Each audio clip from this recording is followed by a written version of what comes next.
Democracy is for ఇప్పుడు డెఫినేషన్లోనే ఉంది, by the people, for the people, of the people అని చెప్పాం. ప్రజా పాలన వాళ్ళ ప్రజలకు సేవకులుగా వాళ్ళు తెలుసుకోవాలా. ఎప్పుడైతే ఈ సింప్లిసిటీ, ఈ మోడెస్టీ, ఈ సూక్ష్మ సూత్రాన్ని ఎప్పుడైతే తెలుసుకున్నారో అప్పుడు ఆటోమేటిక్గా గెలుస్తారు. ఈ సూక్ష్మ సూత్రం చంద్రబాబు నాయుడు గారు తెలుసుకున్నారు కాబట్టి 14 సంవత్సరాలు ఆయన చేశారు, మళ్ళీ ఇంకొక 5 సంవత్సరాలు ఆయనకి ఇచ్చారు. కాబట్టి సరే, లోకేష్ గారి పరిస్థితి ఎలా ఉండబోతుంది? డెఫినెట్ గా ఆయన పార్టీ పగ్గాలు తీసుకుంటారు. ఆయన జాతకం ఏమైనా పరిశీలించారు మీరు? మేషరాశి చూసారండి? చూసాను. ఆయన గెలుస్తాడని చెప్పాం, మనం గెలిచాడు.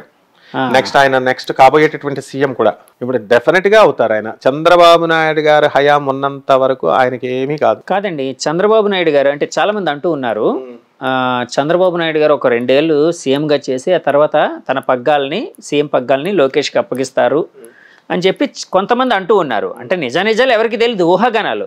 అలాంటిది ఏమైనా జరిగే అవకాశం ఉందంటారా? కేసీఆర్ గారు కూడా అలాగే అన్నారు. 2.5 సంవత్సరాలు చేసిన తర్వాత కేటీఆర్ గారిని చేస్తానన్నారు. కేటీఆర్కి వ్యక్తిత్వం లేదా? లోకేష్కి వ్యక్తిత్వం లేదా?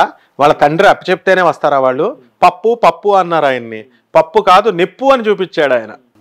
ఫైర్ నాయకుడిగా ఎమర్జ్ అయ్యాడు, ఫైర్ బ్రాండ్ అని నిరూపించుకున్నాడు. ఎందుకని మొదట్లో పాపం ఆయనకి మాట్లాడడం రాదు. జగన్ గారు కూడా తడబడలేదా? ఇంగ్లీష్ మీడియం స్కూల్స్ స్టూడెంట్స్ వాళ్ళు తెలుగు ఎలా వస్తుంది? మీకు తెలుగు వచ్చిన అందరికీ తెలుగు రావాలని ఉందా? ఉపన్యాసం అంటే ఆకర్షణీయంగా గట్టిగా అరిచి చెప్తేనే వస్తుందా? వంగా గీత ఇప్పుడు 14 డిగ్రీల దాకా, డాక్టర్ అంబేద్కర్ తర్వాత ఎక్కువ డిగ్రీలు ఉన్న ఇప్పుడున్న పొలిటీషియన్స్ లో అంతా కూడా వంగా గీతక్క దగ్గరే ఉంది. మరి ఆమె ఓడిపోలేదా అప్పుడు? అంటే ఆమె ఎప్పుడు కూడా మిగతా వాళ్ళంతా అప్పుడు రోజా గారు ఉన్నారు, అరిచి చెప్తారు ఏదైనా సరే గట్టిగా. ఆమె స్టైల్ అది, మీద పడి చక్కగా చెప్పి డామినేట్ చేసేటటువంటిది. రోజా గారు కూడా నాకు బాగా ఫ్రెండ్. మరి అట్లాంటి ఆవిడ మరి ఇప్పుడు వంగా గీతక్క ఏం చేస్తుంది? ఈవిడ స్మూత్ గా చెప్పొద్దు, పాపం అరిచి చెప్పక్కర్లేదు, స్మూత్ గా చెప్పి పనులు చేయించాలి అని ఒక ట్రెండ్ను సృష్టించింది. ఎవరి స్టైల్ వాళ్ళది. కాబట్టి ఇక్కడ ఏంటంటే మనము ఈ యొక్క చంద్రబాబు నాయుడు గారు తప్పకుండా ఈ యొక్క అమరావతిని బ్రహ్మాండంగా అంటే ఒక స్టాండ్ తీసుకోవాలి. ఆయన ఏంటంటే నేను లోకేష్ని సీఎం కింద చేయడం అనేది అది అబద్ధపు మాట. ఈ 2.5 సంవత్సరాల్లో చేయడం అనేది అబద్ధపు మాట. ఆయన ఊపిరి ఉన్నంత వరకు చంద్రబాబు నాయుడు గారు తన యొక్క పరిపాలన చేస్తారు. అంటే పవర్లోనే. ఇప్పుడు జగన్ గారు ఎక్కడ ఓడిపోయారండి? ఇప్పుడు ఆయన ఎంపీ కదా, ఇప్పుడు ఎమ్మెల్యే కదా, ఎమ్మెల్యే గెలిచాడు. గవర్నమెంట్ ట్రెజరీ నుంచి జీతం తీసుకోడు ఆయన, గ్రీన్ పవర్ పెన్ వాడ్డా. అంటే ప్రజా జీవితంలో ఉంటారు. ప్రజా జీవితం ఏంటి? ఆయన గవర్నమెంట్ ఎంప్లాయీ అయినా మరి ఇప్పుడు ఓడినా గెలిచినా వీళ్ళు ఎమ్మెల్యేలుగా, అంటే అధికారం ఫామ్ చేసినా చేయకపోయినా ఎమ్మెల్యేలుగా ఉంటారు, శాసనసభ్యులుగా ఉంటారు, కాబట్టి ప్రజలతోనే ఉంటారు. అలాగే లోకేష్ గారు ఖచ్చితంగా ఇప్పుడు తర్వాత వస్తారు. అంతేగాని ఇక్కడ కేసీఆర్ గారు పిచ్చోడా? ఆయన హరీష్ రావు గారు చెప్పడానికి పార్టీని మేనల్లుడు ఇస్తారు, మినిస్టర్ పదవులు అవి ఇస్తారు, అంతవరకే. అలాగే ఈయన జూనియర్ ఎన్టీఆర్కి ఇచ్చే సమస్య ఏం లేదు. ఆయన కావాల్సి ఆయన లక్ష్మీపార్వతి తెలుగుదేశం పార్టీ అని ఎలాగైతే సపరేట్గా వాళ్ళు పార్టీలు పెట్టుకున్నారో అప్పట్లో ఎన్టీఆర్ గారు చనిపోయిన తర్వాత అన్నా డిఎంకే సపరేట్గా పెట్టుకుంటారో అలా పెట్టుకుని అలాగా వాళ్ళ యొక్క జాతకాలను బట్టి వస్తారు తప్ప లోకేష్ గారు ఎట్టి పరిస్థితుల్లో తెలుగుదేశం ఫ్యూచర్ లీడర్ ఆయనే. అండ్ బ్రహ్మాండంగా సస్యశ్యామలంగా జగన్ గారికి రైవలరీ ఆయనే, ఫ్యూచర్ రైవలరీ. ఇద్దరు కూడా ధీటైనటువంటి. అలా కదండి మరి యాక్చువల్గా ఇప్పుడు చక్రం తిప్పింది ఒక విధంగా పవన్ కళ్యాణ్ గారు. అంటే చాలా మంది అంటున్న మాట, నేను అంటున్న మాట కాదు ఇది, నా ఇంటర్ప్రిటేషన్ ఏం కాదండి. అంటే చాలా మంది ఈ పొత్తు ఏర్పడడానికి కారణం పవన్ కళ్యాణ్ గారు. ఆయన అంటే టీడీపీ నాయకులు కూడా ఒప్పుకుంటున్నారు ఆ మాటని. బలంగా ఆయన పట్టుబట్టి తనను తాను తగ్గించుకొని పొత్తు ఉండేటట్టు పొత్తు ధర్మం పాటించి తన శ్రేణులను బుజ్జగించుకొని చేశారు. సో ఈ విజయానికి దోహదపడ్డారు. పవన్ కళ్యాణ్ గారు సీఎం అవ్వాలని చెప్పి వాళ్ళ అభిమానులు, అంటే సినీ అభిమానులే కాదు చాలామంది వాళ్ళ పార్టీ వాళ్ళు అందరూ కోరుకుంటున్నారు కదండి. మరి పవన్ కళ్యాణ్ గారికి సీఎం అయ్యే అవకాశం ఉందని మీ జ్యోతిష్య శాస్త్రంలో మీ విశ్లేషణ ద్వారా ఏమైనా తెలిసిందా అండి? ఇప్పుడప్పుడే ఎవరు ఆయనకి కాదు జ్యోతిష పరంగా ఉంది ఆయనకి, తర్వాత ఇప్పుడు కాదు. ఆయన జస్ట్ ఇంకా 10 years ఏనండి, ఆయన వచ్చింది 10 years. ఇప్పుడు చంద్రబాబు నాయుడు గారు లెజెండ్, ఆయన సీనియర్ పర్సన్, ఆయన పరిపాలన చేస్తాడు. ఆయన ఏమి ఇవ్వడు మోడీ గారితో కాదు. మోడీ గారికి ఆయనకి ఎన్నో డిఫరెన్సెస్ ఉన్నాయి. దాంట్లన్నింటినీ దాటుకొచ్చినటువంటి రాటు తేలిపోయినటువంటి వాడు చంద్రబాబు నాయుడు. ఇప్పుడు ఈ గవర్నమెంట్లో ఆయన 2.5 సంవత్సరాలు ఏం చేయడం, 2.5 సంవత్సరాలు ఆయన చేయడం అలాగే ఉండవు.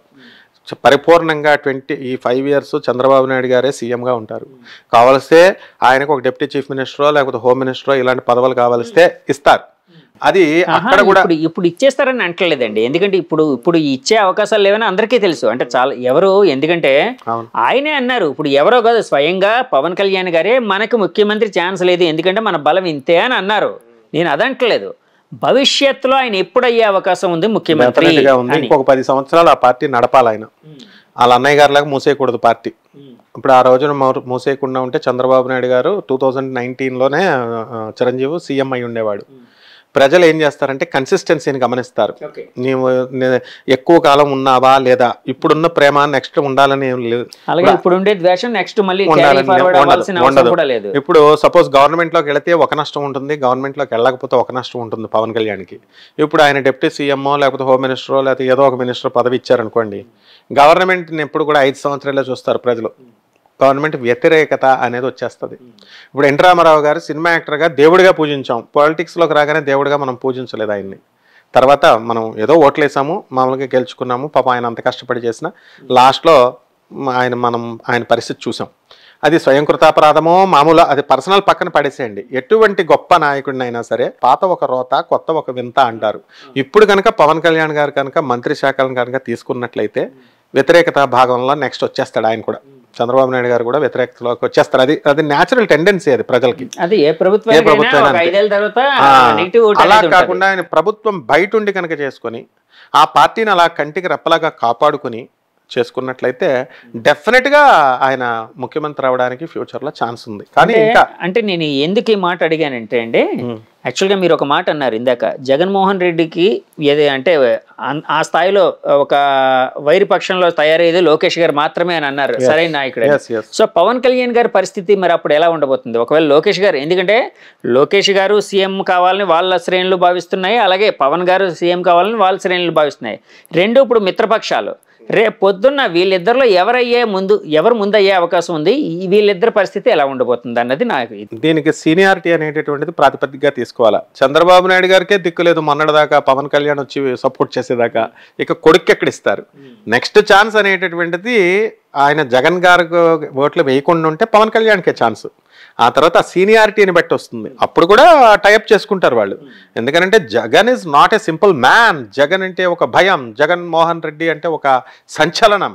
అందువల్ల ఓడిపోయారు కదా అని చెప్పేసి ఆయన అదే వ్యతిరేకం అయిపోయాడు కదా అని కామెంట్లు పెట్టేసి లేకపోతే తిట్టేసినంత మాత్రాన ఆయన ఇండివిజువాలిటీ ఆయనకు పోదు.